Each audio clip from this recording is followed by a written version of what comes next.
جه برنامه کرد کنکشن دنگ امریکا ل واشنگتن پایتخت صالح دمیجر لگل افکاری خواه به خیراتنا و دیکم و به سروچه آن دست به برنامه دیکم.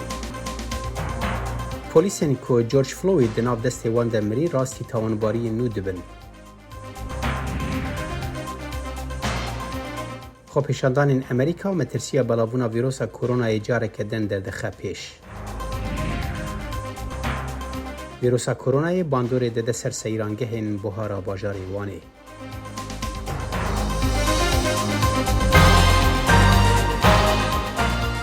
Efserê kardûrxistiyê bajarê Minneapolisê wîlayeta Minnesota Derek Chauvin rastî tawanbariyeke rijdîtira kuştinê tê û sê efserên li gel wî jî dê wekû alîkarên wî bêne tawanbarkirin di mirina welatiyê reşê Emerîkî George Floyd de ku keysa wî bûye sedema xwepêşandanên berfereh li gelek bajarên Emerîkî. Dadwarê giştiyê Minnesotayê Keith Ellison efserê 44 salî bi pileya duyema kuştinê tawanbar dike piştî ku ew bi pileya sêyem tawanbar kiribû. Li gor vê tawanbariya nû dibe ku Chauvin heta 40 sal zîndan bê ceza kirin ku 15 salan bêhtir e ji cezayê herî mezinê pileya sêyema kuştinê. Her sê efserên lêgel wî jî rastî tawanbariyên alîkariya Chauvin dibin û fermanên girtinê di derheqê wan da hatiye dayîn. Serokê Amerîka Donald Trump daxwaza dadmendiyê de keysa Floyd de kiribû lê li dijî tundûtijiya hin xwepêşandanan sekînî û gefa bikaranîna artêşa Amerîkî li dijî xwepêşandanên neaştiyane xwar. Li gel van ferman û cezayan jî xwepêşander û rexnegir dibêjin ev ceza hindikin û divê ji wilo girantir bin.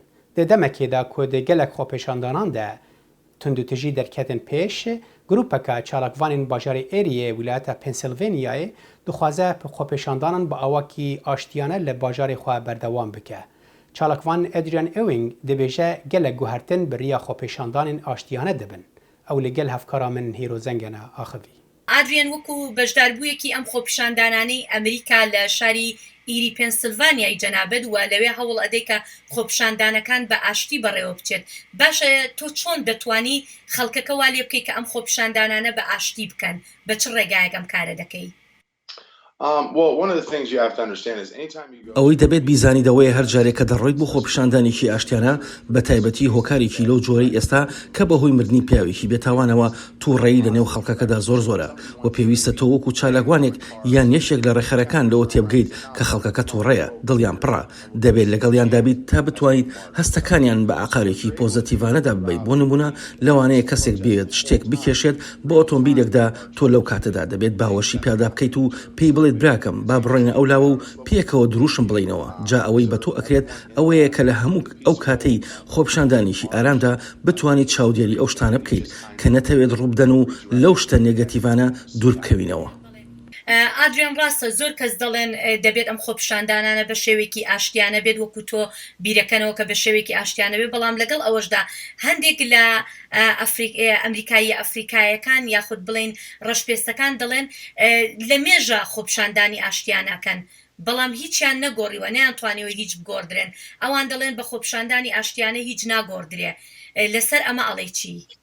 You cannot say nothing has changed in America. That's simply just an untrue statement. ناتوانیت بڵێت هیچ نەگۆڕاوە لە ئەمریکا. ئەمە ڕاست نییە. بە درێژایی مێژومان زۆر شت گۆڕاوە لە وڵاتەکەماندا. ئێمە وڵاتێک بووین کە ڕۆژێک لە ڕۆژان کۆیلەمان هەبووە کە ئەمەش چیتر نەماوە. ئێمە وڵاتێک بووین کە ئەمریکای ئەفریقایەکان و بەگشتی غەیرە سپی پیستەکان تەنانەت ژنانیش مافی دەنگدانیان نەبووە. من خۆم کەسێکم باوکم ڕەشپێستە و دایکم ژنێکی سپی بوو و سەردەمێک هەبوو لە مێژووی ئەم وڵاتەدا کە کەسانێکی وەک ئەوان تەنانەت بە شێوەیەکی یاسایی نەیان دەتوانی هاوسەرگیری پێکەوە بکەن. شتی زۆر ڕوویداوە. گۆڕانکاری زۆر کراوە لەم وڵاتەدا. گۆڕانکاری پۆزتیڤانە لە ڕووی مامەڵەکردن لەگەڵ ئەمریکایە بەڕەچەڵک ئەفریقایەکان و تەواوی کەمینەکان و تەنانەت ژنانیش. بەڵام هێشتا دەرفەتی زیاتر ماوە، زۆر شتی تر ماوە ئەنجام بدرێت لەم پرۆسێدا. بەڵێ باشە سەرۆک ترامپ لە میانەی چەند ڕۆژی ڕابردوو یاخود لەو کاتەوەی کە خۆپیشاندانەکان دەستی پێ کردووە چەند جارێک قسەی کردووە هەوڵی داوە متمانی خۆپیشاندەران بەدەست بێنێ بەڵام نەیتوانیوە. باشە کێشە چییە؟ بۆچی ناتوانن متمانە بە سەرۆک ترامپ بکەن یاخود وا بکەن یاخود وایان لێ بێت کە بە قسەکانی سەرۆک ترامپ ئارام بنەوە و کۆتایی بە خۆپیشاندانە توندوتیژەکان بهێنن؟ Well, you know, it's that. وەڵامیان پرسیارە دوو بەشە. بەشی یەکەمی لەبەر جۆری قسەکردنیەتی لەسەر ئەم بابەتە بەو شێوەی سەرۆک باسی خۆپیشاندەران دەکات و بازەوە دەکات کە چی ڕوودەدات ئەو زمانێکی زۆر تون بەکاردەهێنێت کە خەڵکەکە دەوروژێنێت. ئەوەش وا دەکات کە خۆی بکات بە بەشێک لە کێشەکە نەک بێلایەن بێت لەسەر ئەم بابەتە. هۆکارێکی دیکەش ئەوەیە خەڵکی کێشەی متمانەیان هەیە بە سەرۆک ناتوانن گوێ لەو شتانە بگرن کە ئەو دەیڵێت و بڕوای پێ بکەن، چونکە ئەم پیاوە زۆر جار قسەکانی ناڕاستە و کاتێک کە هەمیشە قسەکانە ناڕاست بێت و لە میدیاکانیش بەڵگە هەبن یاخۆ تۆ خۆت گوێت لێبێت شتێک دەڵێت و دوایش بڵێت وانە، ئەمەش سەختە بڕوا بە کەسێکی وا بکەیت، چونکە نازانیت کەی ڕاست ئەکا و کەی ڕاست ناکات. سەرۆک دەبێت ئەوە بزانێت پێویستە پەیوەندیشی ڕاستەقینە لەگەڵ کۆمەڵگەی ڕەشپێستەکانی وڵاتەکەدا دروستکات و ئەرکی خۆیەتی ئەم کارە ئەنجام بدات. وەکو سەرۆکی ئەمریکا دەرفەتێکی ڕاستەقینەشی هەیە، تەنانەت باز لە ئاژاوەکان و تاڵانکاریەکان نەکات، تەنها سەرنج نەخاتە سەر لایەنە نێگەتیڤەکان، بەڵکو پێویستە بتوانێت سەرنجیش بخاتە سەر شتە باشەکان کە ڕوودەدەن. ئادریان یوین لە چالاکوان لە ئیری پێنسیلڤانیا زۆر سوپاس دەکەین بۆم دەرفەتە. زۆر سپاس بۆ ئێوە، پێخۆشحاڵ بووم دەرفەتم هەبوو لەگەڵ دەنگی ئەمریکادا بدوێم. هەرچەندی خۆپێشاندان ئاشتیانە بنژی ئەو مەترسیە بەڵاوبوونەکە دنا ڤیرۆسا کۆرۆنایە دەردەخە پێش و لە هەند جیهان ئەو بوونە سەدەما گرتنا بنگەهین تێستکردنا ڤیرۆسێ و دژواریدان پێش هەولێن چاودێریە کۆرۆنایە لێ گۆڕ هەن شارەزایین ساغڵەمیە کۆ لەگەل دەنگی ئەمریکا ئاخەوی بوون. دکتۆر ڕۆبەرت مێرفی بەڕێوەبەر لە زانکۆی نۆرثوێسترن دەڵێت ئایا هەموو هاوڵاتیەک لە وڵاتدا لە ناکاودا ئەوەی بیرچووەوە کە ئەمریکا وا سەرگەرمی سەر و سەوداکردنە لەگەڵ پەتایەکی ترسناک؟ پەتای کۆڤید گرنگی بە سیاست نادات و پەتاکە لە کەسێکۆ دەگوازێتەوە بۆ کەسێکی تر. دەنگدانەوەی پەیامێکی ڕۆژانەی شارەداری شیکاگۆ لۆری لایتفود بۆ هاوڵاتیان بوو. مەترسیەکە ڕاستەقینەیە و لە ئارادایە و لەگەڵمان دەبێت بۆ ئایندەیەکی پێشبینی کراو. جا هەر بۆیە پێویستە ڕەچاوی خۆپارێزی بکەیت نەکەر تەنها لە پێناو خۆتدا، بەڵکو بۆ ئەوانەی لە دەوروبەرتن. مەترسی ڕوو لە زیادبوونی توندوتیژی و کاولکاریەکان وەزارەتی تەندروستی ناچار کرد بە شێوەیەکی کاتی بنکەی تاقیکردنەوە بۆ کۆڤید-19 دابخات. ئەم کارە ئێمە بەرەودووە دەبات. جا لە بری ئەوەی بتوانین کۆنتۆلی ڤایرۆسەکە بکەین هەروەک هیوامان بۆ دەخواست. ئێستا لەم ئاستەدا دەمێنینەوە یان کەمێک خراپتر. دکتۆر مایکل لین پرۆفیسۆر لە زانکۆی ڕەش بۆ پزیشکی و نەخۆشیە درمەکان دەڵێت کاتێک گردبوونەوەکان کەم دەبنەوە دەشێت هەستی پشکنینەکان بۆ ڤایرۆسەکە بگەڕێتەوە بەر لە ناڕزایەکان. ئەگەر هەر زیادبوونە لە پەتاکەدا ڕوو بدات ڕەنگە هەفتەیەک یان 2 هەفتە دوای کۆتایی هاتنی گردبوونەوەکان بێت، واتە ئەو ماوەی کە پێویستە بۆ دەرکەوتنی نیشانەکانی پەتاکە لە کەسەکەدا. بەڵام دکتۆر لین تروسکاییەک لە هیوا دەردەبرێت بەوەی کە بڵاوبوونەوەی ڤایرۆسەکە ڕەنگە لە نێو ناڕزایاندا سنووردار بێت.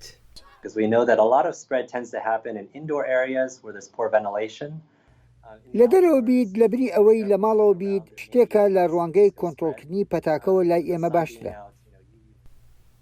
لەو دەمەی ئاماری توشبوون بە ڤایرۆسی کۆرۆنا لە وڵاتە گرتوەکانی ئەمریکا لە 2 ملیۆن نزیک دەبێتەوە. هەندێک لە ئەمریکایەکان تاوتوی مەترسیە تەندروستەکان دەکەن کاتێک مافی خۆیان بۆ خۆپیشاندان بەرجەستە دەکەن. ئەڤ نەجارە یەکەمە وڵاتێکی ئەمریکی دناو دەستێ پۆلیسە ژیانە خۆشی دەست دەدە. لێ مرنا جۆرج فلۆید بالا تەواهیە خەلکێ ئەمریکا کشاند و بۆ سەدەما نەڕازی بوونین بەرفرە. ئەڤ یەک دەبێت دەمەکێدا کۆ شارەزایین ساغڵەمیە هشداریە دەدن کۆ ڕەنگە کۆمبوونین مەزن کەیسین ڤیرۆسا کۆرۆنایە بهتر بکەن لە ئەمریکایە. لە دۆر بەرهەفدانە مافێ خۆپێشاندانێ و پیوانین ساغڵەمیە ئەس بە دکتۆر هەواڵ کەلیرە ئاخەویم کۆ پزیشکی دلە لە باژارێ ئەتلانتای ویلایەتە جۆرجیا و وی بەحسا تایبەتمەندیە کەیسا جۆرج فلۆید کرد. في جاري تشما ولو قال لك على مؤثرين يعني وقت بزانت شيء تلفزيون يخفي عالم فيديو ميزان صار 8 دقة يعني شرطة نجي خداني ونصر قركاي زلام وتنفساي نكار وباتكر وتقول ديا خباتكر وتقوتز نكار يعني عالم في جاري قال لك أثرين وبريو بسي ناجي الفرج جورجيا جي يجي كشتمون ده هيفا يا مثلا كشتمون خصن حبسي ده بشتي وجنك ديجي كشتن يعني وقت عالم بورا نجي أثرين في موضوعي وفي فيديوي قال لك ضربون يعني افتشتينا قال لك سر يعني أمريكا ما يرش وهفالي واجي أمريكي جي يسبي وحموجي قالك بيأثر يعني قالك خلق جيت تشتي بعزمينا وكوا بيجي وارا فقرا ويعني يعني دكتورم يعني في شتي ميزان عندك قريب ميزان يعني أشخاص مثلا شغلهم مع عالم جانا مثلا مستشفى مثلا قال لك نخشين وهناك دمرين بس في جاري غير شيء يعني بيجي ميزان يعني إنسانك ورا باكش حياة آخرى يعني إسلامي عمري ستشيل صليب بعد كل دي آخرى يعني تحمل نكر از يعني عمري مسوي 6 صار از نكاري تحمل لك بشيء ميزان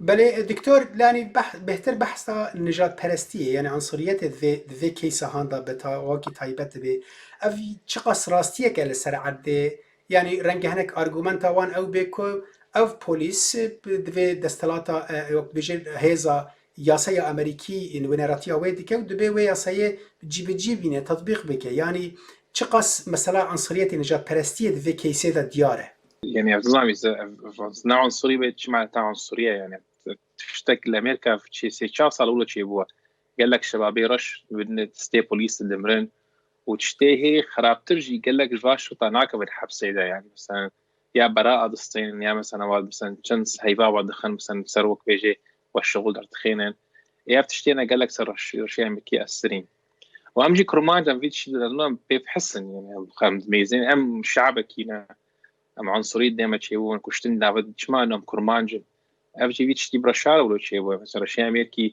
سر د رنجير ريوا ولا شيوا عنصرية ديوا شيء دكتور يعني ها قالك ام ببيجن تيمين تندرستي شارزاين تندرستي ترساويه كي دكنكو رنگا برفرهبونا واخو پیشاندانانا به صدما کجاره که دن کیسین کرونا لامریکا زیادتر ببن اف یک چقاس جدیه وکهون وکو تختار هون چقاس بترس بچاوه کی ترس دشن في مساله اف سؤال عليك يلك باش موقفين قال لك صعب اجمره يعني بيزن يعني ظن كورونا فيروس شار انتشار به بس ام بيزن قال لك اجي حمو عالم شي ماسك خدكم وستيف دو لاجن هاي مثلا بينا مثلا قال لك مثلا مظاهرات بري اختي مارتن لوثر كينج ومالكم اكس ودات كاتن عالم ستيخد قرتن المشين ها في شي ناك نفس قال لك هم وقال لك خلجي بيجنو اجي يعني اختي دركت المظاهرات يزكيها بدون نخش بيجي نشر بس بنفس الوقت يعني تفكرني يعني كانتشار وتشيبي الفير منطقه جورجيا بلد ذكرنا يعني عامة بس اختي هاي بيجي انت مثلا كمان مخك يستيخد بالشو المالي مين نخش به بس القضية قال لك صعبة تشاور بيجي عالم مثلا قحر بوارد شيبوه عنصرية دوا شيبو بيجي در نكبة ورأيه خنا بيجي وتشتاق ديجي قال لك مهم يعني أبحاث دركت قال لك رشي هي أمريكا قال لك ترسب بياش كورونا فيروس دمرن إيش أسباب يعني مثلا هناك منطقة فقيرة عايشين مثلا مستشفى نيزيكي وايا فحص شيناك يعني قال لك يعني أبجي سرواء السرية وتشتينا نظام يعني قال لك تشوف هدوء كاتنا وصعبه جمرام دكتوره فيش تيام كنترول كان في وقتي وان شاء الله بركي مثلا انتشار نبيم بله دكتوري دل هفال كلي جباجاري اتلانتا ولايات جورجيا مربوي قال لك سباس جسر شاوا قال لك سباس لعراق هجمارك قربانين فيروس كورونا لغورستانك تايبتا باجاري نجف هاتن بن اخكرن ويكش قربانيان به هبونا مالباتاوي هات بن اخكرن هر حال وان هەوڵدا قوربانیان خوا بە ئاوای ئیسلامی بناخ بکەن. کارمەندانی گۆڕستانێکی تایبەت بە کۆرۆنا ڤایرۆس لە شاری نەجەفی خواروی عێراق خۆ ئامادە دەکەن بۆ ناشتنی چەند قوربانیەکی ئەو ڤایرۆسە. لەم سەردەما هەر کەس بمرێت دەبێت بە ئاگایی و خۆپارێزیەوە بینێژیت. قوربانیەکانم بردوو بۆ ناوچەی نەهرەوان و محەممەد سەکران سرۆگۆزەکان بەو ناشنە ڕازی نەبن و کەرەسەی پێویستیشان لەبەر دەستدانیە تا خۆیان بپارێزن. جارێکی تر تەرمەکانیان ناردۆتەوە بۆ خەستەخانە لە هەندێک شوێن ناشتنی هەڕەمەکی کراوە کە زۆر خراپە بۆ بڵاوبوونەوەی ڤایرۆسەکە. ئەم گۆڕستانەی نەجەف شەوانە تەرمی قوربانیەکانی کۆرۆنا ڤایرۆس وەردەگرن و بە ڕێگەیەکی ئیسلامی دەینێژن. دووباری دەکەمەوە ئەم گۆڕستانە تاکە گۆڕستانی ناشتنی قوربانیەکانی کۆرۆنا ڤایرۆسە لە سەرتاسەری عێراقدا. ئەم ڤایرۆسی کۆرۆنایە کەسەکەش دەکوژێ و لەگەڵیشا دەمێنێتەوە. پاکردنەوەی شوێن و ئەو کەرەستانەش بەکاردێت گرنگە. لەم گۆڕستانە مردووەکان بەڕێزەوە کفن و دفن دەکرێن و دەشاردرێنەوە. تەنها یەک جیاوازی هەیە بۆ خێزانەکان لە گۆڕستانە کۆنەکەی نەجەف دوورترە بەڵام هەر خاکی نەجەفی پیرۆزە. هێشتا لە عێراق قوربانیەکانی کۆرۆنا ڤایرۆس زیاد نەبووە تا ڕادەیەک ژمارەیەکی کەمە. ئەم گروپەش دەستی یارمەتیان لێ هەڵماڵیوە و بۆ دڵنیایی خێزانەکان هەموو کارەکانی ناشتن جێبەجێ دەکەن. 2 بۆ 3 تا 4 ترم ڕۆژانە دەتوانین وەرگین، بەڵام لەوە زیاتر بێت بگا بە زیاتر لە 10 ترم ئەوە ڕەنگە نەتوانین بەم شێوەیە کەفن و دفنیان بکەین. ناشتنی سەردەمی کۆرۆنا ڤایرۆس لە ناشتنی مردووی ئاسایی ناچێت، تەنانەت شوێنگۆڕیشت بە ئەستەم دەسەکەوێت. شیعە و سونە و سابیئە و مەسیحی هەموو ئاینێکی جا، ئەم گۆڕستانە هەموو ئاینەکانی کۆ کردوتەوە، مەسیحیشان هێناوە. لە بەغداوە مردوویەکمان هێناوە و من سونەم چوینە 3 گۆڕستانی تر وەریان نەگرت تا هێنامان بۆ ئێرە بۆ نەجەفی پیرۆز. ئەم گۆڕستانەی دیاری کراوە بۆ قوربانیەکانی کۆرۆنا ڤایرۆس تا دێفراوەنترە بێت. هێشتا لە جیهانیش ئەم ڤایرۆسا کوشندەیە لە کاردایە. یحیا بەرزنجی دەنگی ئەمریکا. لە باژارێ لینکۆلنێ ویلایەتا نیبراسکا 100 ئێزدی بە ڤیرۆسا کۆرۆنایە کەتنە و ئەڤ ژی هەژمارێکە بلندە دناوا 3000 ئێزدیên باژێردا. خوێندەکاری دکتۆرا و مامۆستای ئالیکاری زانینگەها نیبراسکا فەلاح ڕەشۆکا ji نزیک و ئەڤ کەیس شۆپاند و هەژمارێکە سەدەم دیتن ئەو لەگەل هەفکارێ من دەخیلێ شەمەوە ئاخەوی. زمان مشكلة مجتمعات اللاجئ وإزديجي ضمنش مجتمعات كوميونيتي إزدياجي كلاجئ أغلبية وانو هاتينا فيدري نسبة كبيرجي مشاكل اللغة هينا مشكلة دو بيجي هبو شغل قالك أغلبية لاجئة شغل وان جهب أحمد الميت باكج كومباني ده مش في شركات جوشت في شركات أبد مازن ككونتاكت وانا دايركت ديلي بخلكيرا أو جيك سبب بو إنه فيروس كوفيد 19 يبدأ أزيله ب شنو سدي حتى سدوسي هكي بفيروس كوفيد 19 قلبون شوي سدي حتى سدوسي هكي جي أزيم صدق جي باش بيوم حاليا باش بينا وضع عواني طبيعية وإيدي ترجي كده جي حتى محتاج مستشفى نبوي. هەلبەت ژمارە ئێزیان لە نبراسکا و لە باژارە لینکن هاشموەرە گەشتە 3000 مانە ڕاستە؟ تقريبا حسب بيانات النت رسمينا النت اكيد ان البلد ماينا حدود 3000 يزي كاك فلاح يعني او جمارة بلند افغرين فيروسا كورونا بتني دناب جواكا ازدياده هبو يعني جي دناب جواكين دين بنا براندا يعني بيانيان دا لباجار ده هبون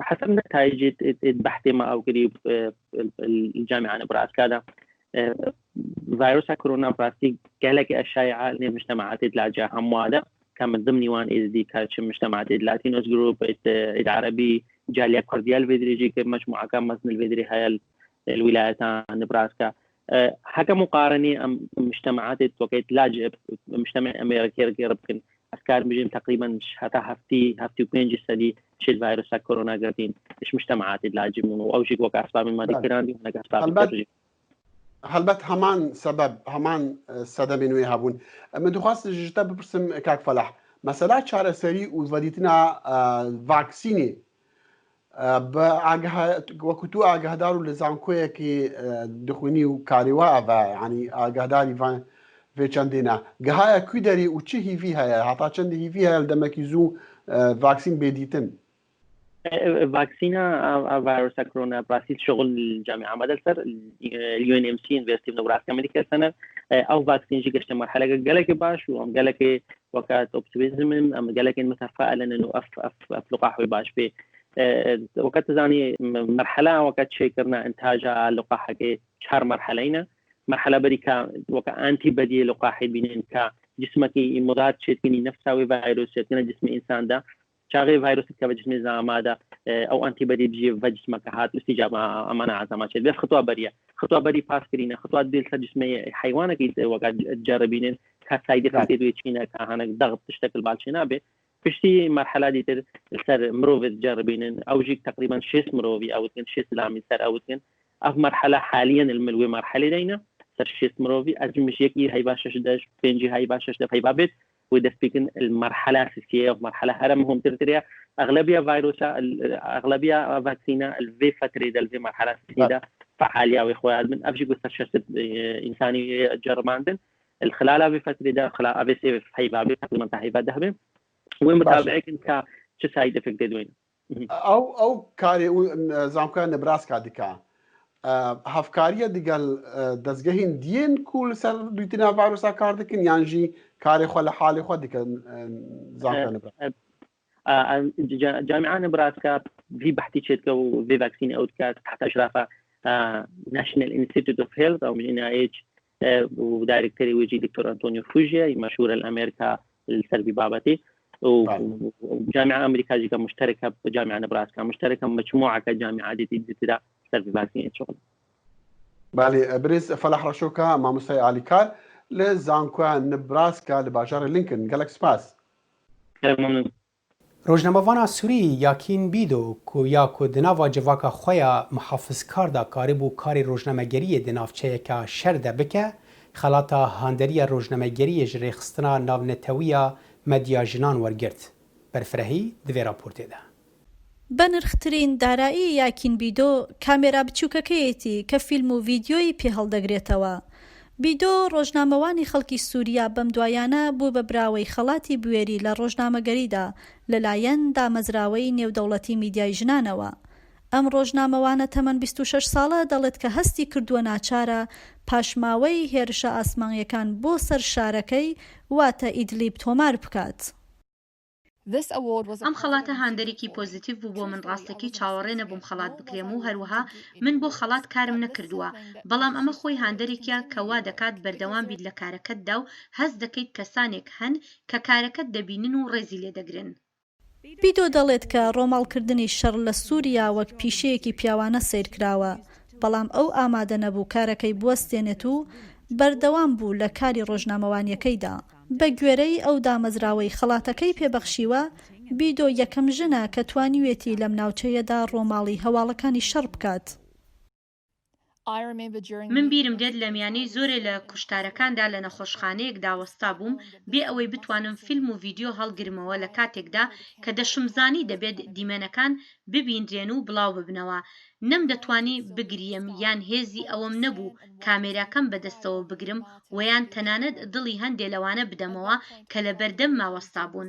هەستم دەکرد لە ئاسماندام و سەیری ئەو خەڵکە دەکەم کە بەسەر مناڵ و تەرمی شەهیدەکانیاندا دەگرین. دامەزراوەی نێونەتەوەیی میدیای ژنان ڕایگەیاندووە کە تاوەکو ئیستا خەڵاتی بوێری لە ڕۆژنامەگەریدا دراوە بە زیاتر لە 100 ژنی ڕۆژنامەوان لە 56 وڵاتدا. ئەو ژنانەی کە توانیویانە بربەستەکان بشکێن و بێدەنگ نەبوون لە بەرامبەر چەوسانەوە و ناحەقیەکاندا. لە سوودانê çalakvanên jin kar dikine li ser pêkanîna dadmendiyê ji bo bi dehan qurbaniyên destdirêjiyên seksî yên ku ji aliyê hêzên ewlekariyê ve bûyî di dema xwepêşandanên dijî Serok Omer el-Beşîr û daxistina wî ji zer desthilatê. پشتی خۆپەشاندنên تونتیا ساڵاپار لە پایتەخت خەرتومê bi dehan jinên Sudanê dibêjin hêzên evlekariya Sudanê destdirêjî li wan kirin.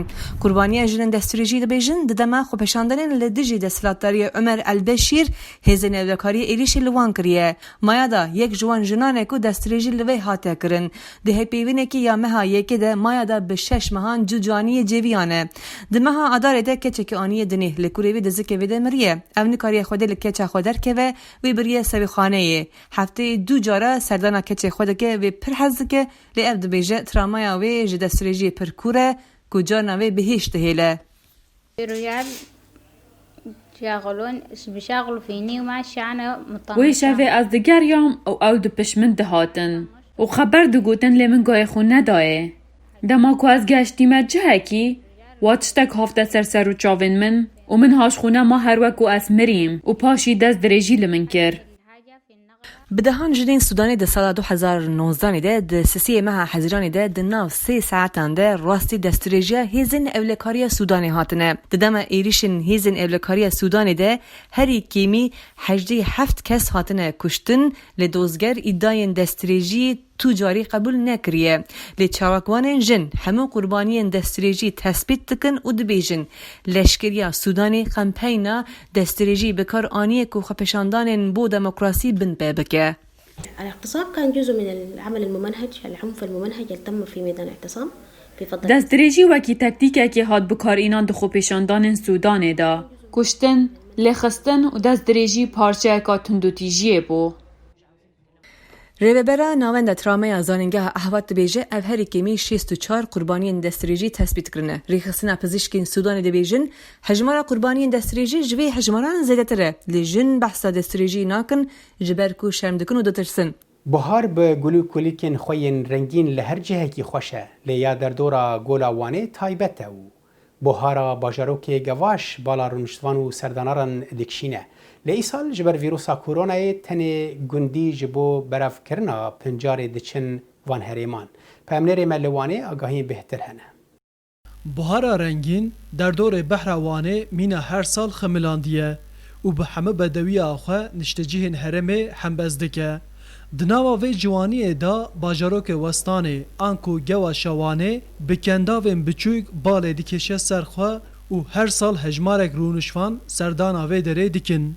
Îsal ji ber balabûna vîrusa korona tinê gundiyên herêmê ji bo berhevkirina pincar têne vê derê. Ev virkulî sotima. Ev sınırlı oro konzokî dinim gundil ve konzokya. Şa sung gund lokîn he boşqa gund tune iğne bejne. Manzaramaz daha hoş ya. Antalya Alanya vekil onu bubudum. Katılmışım maşallah. Dua Mekke, yeşilliğime, bahrime. Memleketime cennete. Rûnişvanên herêmê bi destpêka biharê berê xwe didin çiyayên derdora behra Wanê û ji bo têxin nava xwarinên cûr bi cûr, siyabo, mendê, şirişt, kivark, karî û hêlizê berhev dikin. Em vî zamanê em têne pincarê xwe rotivêdin. Ev bejnevî mendê, ev hişt dikin, hêkon dixine serê. Ev jî kiyarkî çîmenê ne. Vî salê şîn dibitin. Demo şilî dertê, piştî mîta tav du rûjan şîn dibe. Em vîca tên berhev dikin. Evî xweşken Westanê, dixuna dolabê danê, çom aynî buharê duvavê de yeşîl e, sotomayî xweş e. Penîrê Waneyê nav û deng jî bi van pincarên xweşik tê çêkirin û tahmek xweşik derdikeve holê. Şerîfe Gönül jî dibêje ew ji bo çêkirina penîr û xwarinên cuda wan pincaran berhev dikin. Em helizê bu panîrê ro hûr dikin, şûr dikin, em texne otlu peynîr. Bu peynîr ew e heliz e. Em bu panîrê ro divêdin, ew di bu mehîrê ro, bu tirşkan ro, hemû yemekê çî dikin solû. Hejmarek rûnişvan ji cihên dûr bi otomobîlan têne herêmê. Lê aliyê din Mehmet Garîb Başak bi payatî hatiye van çiyan û barê kerê xwe bi pincarên cûr bi cûr têjî kiriye.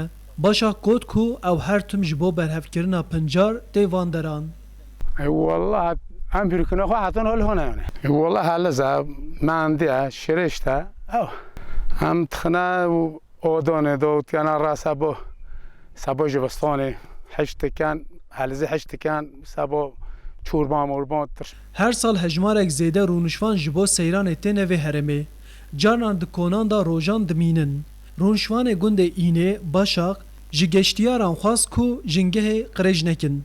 Wallah ê bêne li havî memleketê me yanê gundê me û erdê me de mesela me navê zararê bike, me navê çöplûxê bavîne erdê me de çûpan, pûşetan tiştê pîs. Mesela têne li hav pîknîkê îcamî tiştê xwe hemî tovîjne li hav pişt xwe denê dişin.